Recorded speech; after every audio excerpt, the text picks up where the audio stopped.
Okay, got a pretty old flywheel here. Just going to show you how to get them off even if they're old and stuck on like this one. First, we're just going to make a couple flat parts here we can grip onto using a wrench, and then I've got a trick where I'm going to make a line down here all the way to the threads and then put a flathead in there, space it out, and then we should be able to take it off pretty easily.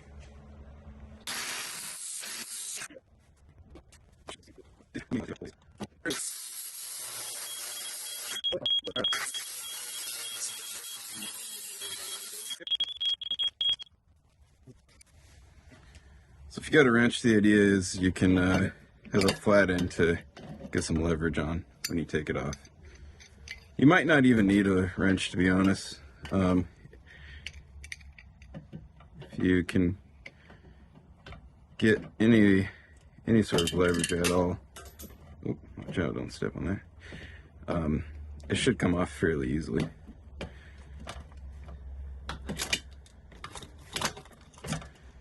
So mine, you could try it like this. Nope, doesn't seem like it's gonna happen. Okay, so next,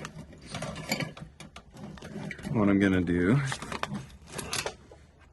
is cut a line all the way down to the threads. And that should allow us to spread it open just a little bit, and then it should come off way easier. Make sure we're in frame. There we go. Okay.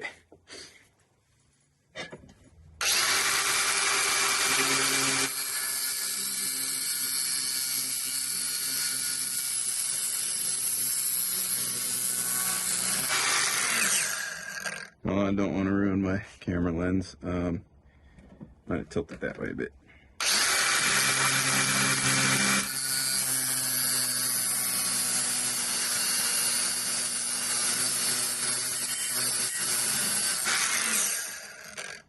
Okay. I think that's it. Let's see if I can get you a close-up of it.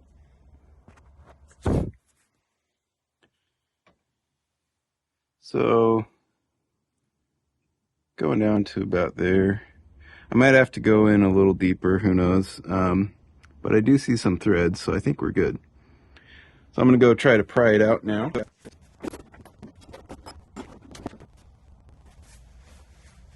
Okay, got ourselves a flathead. Let's see if we can pry it open a bit. And don't do it too much, because you do want to be able to fix the threads that you messed up.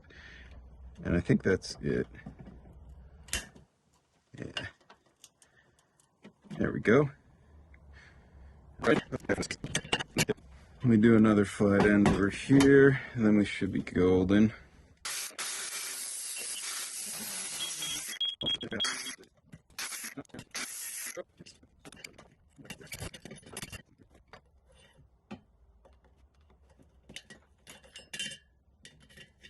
Okay. Sure still hot. And I want the flat end to be on this side, so oh, much better.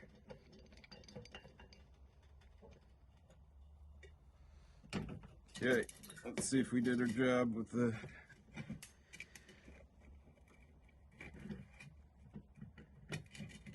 might need to go down just a tad more.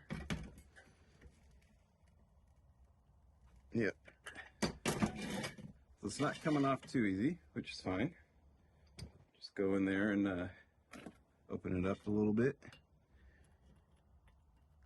Oh, looks like it's disconnected. Can you see? Yep, you can see. So let's just do, oh yeah, see it's moving. So I can tell I've got enough depth in that one. And this bottom part, yeah, that one's coming loose. So yeah, we got enough here. It's moving. So now we just need to apply a little bit more force.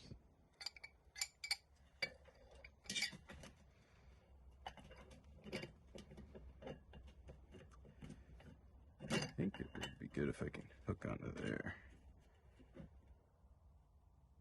There we go.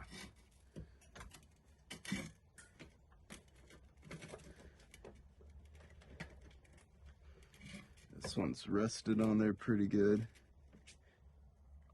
But we're going. Okay. Wasn't too bad.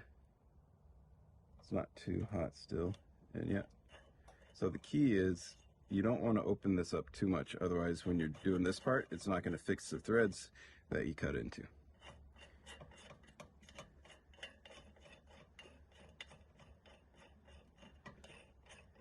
There we go. Let's check our threads. Anyways, yeah, we cut into the threads a little bit. Damage was minimal. Even if you did have a decent amount of damage, as long as you unthread it, it should fix what you cut into.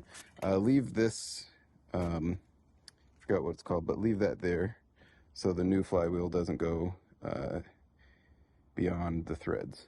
I think it's like a locking ring. Okay, that's still on there good. Don't mind the bearings. It's my test wheel, I fucked it up. And this one I painted, you know, these are new welds, so you want to give them a nice coat of paint so they don't rust. The rest of it should be fine. If you don't care about rust, you don't need to paint it.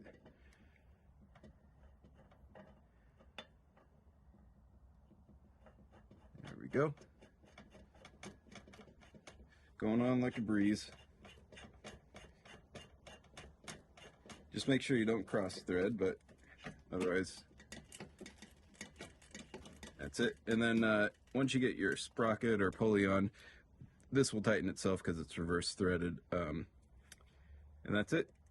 Wasn't too bad. The other option, by the way, is you can just pick up a new wheel from Razor. They're fairly cheap. I want to say, like, depending on when you get them, about $60.